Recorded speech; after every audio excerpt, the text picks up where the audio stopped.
dernière partie de vidéo sur la roue des émotions. Et aujourd'hui, on va parler sur deux émotions qui est la joie et la surprise. Donc là, on va s'intéresser à la joie. Sur la joie, comme d'habitude, comme dans les autres émotions, il y a d'autres émotions qui se cachent derrière l'émotion principale. Donc, au niveau de la joie, on peut être joyeux. Et qu'est-ce qui se cache derrière? Être libéré et extasié. On a intéressé, amusé, curieux. On a fier, important, confiant, accepté, respecté, accompli, fort, provoquant, courageux, paisible, optimiste, aimant, intime, espiègle, sensible, optimiste, inspiré et ouvert. Comment définir la joie? Alors, pour définir la joie, cette émotion est très facile à identifier et à reconnaître, car parmi les 6 émotions universelles de base, c'est la seule émotion qui est considérée comme 100% agréable. Elle nous informe aussi tout simplement que nous sommes sur le bon chemin par rapport à nos besoins et nos valeurs. Elle s'exprime aussi par le fait que l'on se sent à l'aise et détendu. Alors, quel est son rôle de l'émotion la joie?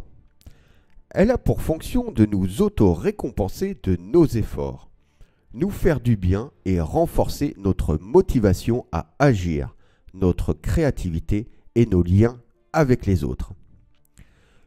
Elle nous invite aussi à nous dépasser et à développer notre confiance en soi.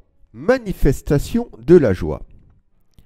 En premier lieu, le cerveau va recevoir et traiter les informations émotionnelles. Donc, le cerveau va libérer des hormones pour aider le corps à réagir en conséquence. Et voici ce que le cerveau va libérer comme hormone. Donc, on a la dopamine, qui est l'hormone du plaisir immédiat. La sérotonine, l'hormone du bien-être et de la bonne humeur. L'adrénaline, qui est aussi l'hormone du stress et de l'excitation. Et l'oxytocine, une hormone de l'attachement et du lien social. Par contre, ces hormones, elles ont une double fonction, qui est la relaxation et l'excitation. Comment retrouver la joie de vivre?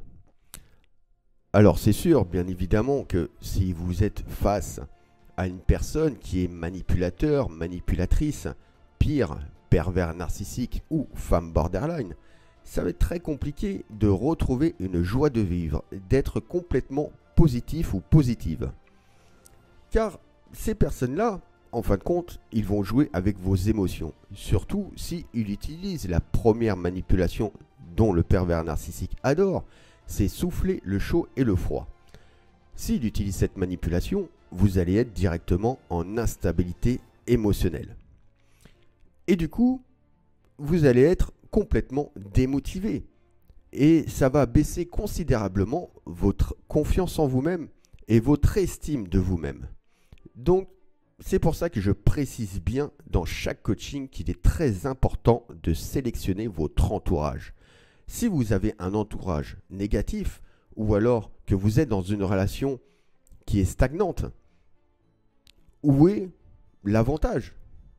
Quelque part, il n'y a aucun avantage si elle stagne. Par contre, si vous êtes dans un entourage d'une manière positive et que l'autre personne vous élève à votre haut potentiel, gardez-la.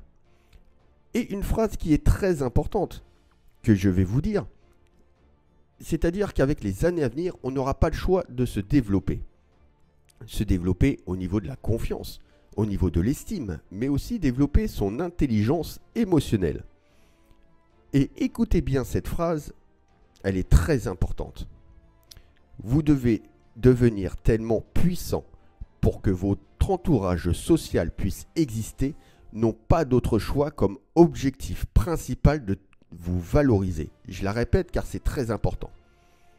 Vous devez devenir tellement puissant pour que votre entourage social puisse exister, n'ont pas d'autre choix comme objectif principal de vous valoriser.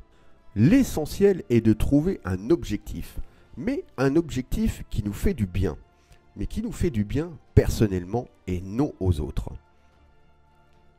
Car le fait de donner une direction à notre vie qui a du sens nous redonne la joie de vivre. Et le piège à éviter à tout prix, c'est d'avoir des joies de courte durée, comme du matériel ou du financier. Car ce sont des joies totalement éphémères, et ça ne sera pas du tout des joies profondes. Il faudra aussi être attentif à nos émotions. Être attentif à nos émotions et verbaliser leur intensité nous permet de développer une conscience émotionnelle, nous aide à mieux nous comprendre et aussi à mieux comprendre l'autre. On va parler maintenant à une autre émotion qui est la surprise. Alors, dans cette émotion, comme les autres émotions, il y a d'autres émotions qui se cachent sur l'émotion de base. Donc au niveau de la surprise, on peut être surpris, choqué, consterné, confus, désillusionné et perplexe, étonné, abasourdi, effroi, excité, avide, énergique. La surprise est provoquée par quelque chose d'inattendu, d'imprévu, de nouveau ou d'étrange. La surprise, c'est même l'émotion la plus brève qui existe. Donc il est essentiel de prendre du recul avant d'agir. La surprise réside aussi sur le fait qu'elle est neutre, car elle peut être aussi bien agréable que désagréable en fonction de la situation de chaque personne.